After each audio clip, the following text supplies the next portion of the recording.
Bonjour à tous, David pour We Are FPV. Aujourd'hui, un petit overview d'un VTX que je trouvais intéressant, le Foxeer TM200, qui se trouve dans ce petit sachet. Dans la gamme des TM de chez Foxeer, il y a trois puissances différentes. Le 25, le 200 et le 600. Celui-là, c'est le 600. Il y a assez peu de différence entre chaque, hormis la puissance. On va regarder tout de suite ce qu'on a dans la boîte. Hop, je vous l'ouvre tel quel. La boîte, le petit sachet. Dans le petit sachet, vous pouvez remarquer ceci qui m'a assez surpris. Le connecteur, c'est simplement, a priori, déconnecté.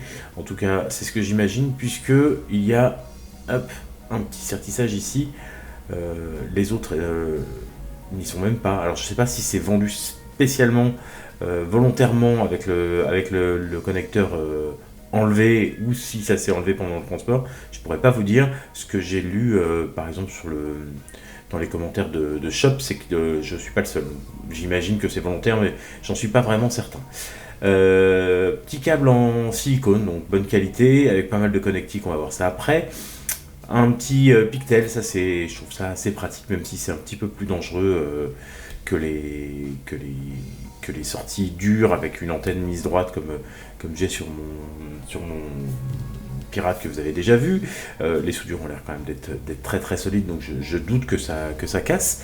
Alors, on a en termes de sortie et entrée ici, c'est un petit peu petit pour que vous puissiez le voir, mais j'ai Power In, Ground, Audio In, Vidéo In, Ground et 5 volts. Ce qui veut dire en gros que les deux premiers, c'est pour l'alimenter. On est sur du direct LiPo, ça va de 7 à 24 volts. Ensuite, on a une entrée audio, donc ça gère l'audio, ça se mariera très bien avec une Sweep 2 par exemple. On a ensuite la vidéo in évidemment, donc c'est le signal qui arrive de la caméra directement ou de l'OSD si vous avez un OSD. Et enfin, ground des 5 volts out qui permet d'alimenter la caméra. Voilà, hop. Alors, il y a des petites choses que j'aime un peu moins, moi, là-dessus.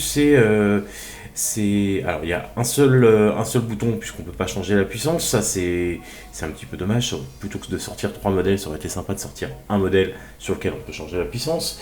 Mais il y a autre chose que je vais vous montrer tout de suite. Alors, il va me falloir une antenne. Hop là, viens par là. Voilà. Il va falloir une antenne, parce que je ne vais pas vous le brancher sans antenne et le faire cramer bêtement. Hop là. Hop. Voilà, je vais vous brancher en direct LiPo et vous allez voir ici comment se passe le changement de fréquence. C'est bricolage un peu à l'arrache, mais normalement ça fonctionne. Voilà. Hop là. Donc vous voyez ici, quand on a un petit point, c'est qu'on est sur le channel, et quand on n'a pas le canal, pardon, et quand on n'a pas le petit point, c'est qu'on est sur la fréquence. Alors ça, c'est pas très pratique. Moi, j'aime bien quand il y a A, B, C, D, etc. Parce qu'on se repère vite que Redband, c'est le 4. Là, il va falloir la notice ou le mémoriser, ce qui est un peu chiant. Donc là, on est sur les fréquences. Si je reste appuyé long, j'ai le petit point qui arrive en bas à droite, et là, je suis sur les canaux, et il y en a 5.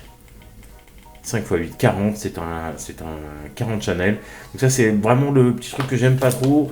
Ce qui veut dire que si on veut se souvenir si on veut mettre du resband, il va falloir se souvenir que c'est le canal numéro 5. Donc 5 avec un petit point, et puis après on choisit sa fréquence. Alors ok, on ne change pas tous les jours, mais enfin quand même, il y a plus pratique comme système. Et Inshine par exemple fait des VTX où ils mettent la lettre, ce qui est quand même vachement plus simple. Voilà, en termes de réception, je vais vous mettre, alors je sais pas si je vais vous le mettre dès le début de la vidéo dans l'angle là-bas ou si je vous fais un petit montage pour la fin parce que je l'ai pas encore monté donc je l'ai pas encore essayé. Je peux pas vous dire si la qualité de la vidéo est bonne, mais je vous mets un petit DVR quelque part dans cette vidéo pour que vous puissiez vous rendre compte et éventuellement j'essaierai de faire des comparaisons avec autre chose. Ça je vous promets rien, en tout cas je vous mets une petite vidéo, c'est sûr. Voilà pour ce petit VTX, petite review très rapide parce qu'il n'y a pas grand chose à dire, si ce n'est que j'attends avec impatience de le monter, de le tester. Ah oui, si, ça c'est intéressant, c'est que ça arrive sans petit boulon Wi-Fi. Vous savez, c'est ce type-là, c'est fait pour être mis comme ça, et ça arrive sans le petit boulon, donc si vous en avez pas en stock, ben, vous allez être embêté, c'est que vous n'allez pas pouvoir monter votre VTX.